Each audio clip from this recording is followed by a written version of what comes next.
Welcome to CQU University's first fatigue management program. I think this is probably one of the first programs in the world of its nature, and it will be delivered online in order that people all around the world will be able to participate in it. I thought before we started, I'd give you a little bit of background about myself and how this course has emerged, and in particular some of the history around fatigue management over the last 10 or 15 years, both in Australia and overseas. I first got into the area of fatigue management, interestingly, because my wife was a doctor and she used to ring me up from work and say, after 36 hours at work, I'm on my way home, I'm just going to finish off a few patients. And that took on a quite sinister meaning in many cases. It was quite interesting that she needed me to come and pick her up from work because she wasn't capable of driving home. But she was allowed to work on patients at the hospital. And I think it was some of the discussions we had about that that first raised my interest in the area of fatigue.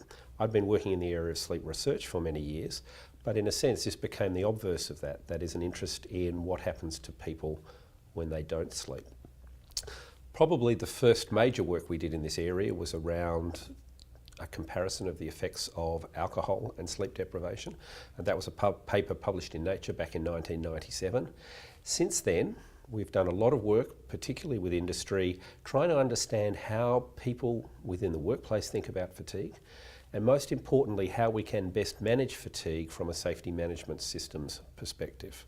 As you'll hear later in the course, a lot of what has happened in fatigue management over the last couple of years has represented a philosophical shift or change in direction. 20 years ago, we managed fatigue by managing the roster, and in many cases by limiting hours of work. What we've seen over the last 15 or 20 years, however, is a fundamental change, and fatigue being managed as part of an overall risk management approach.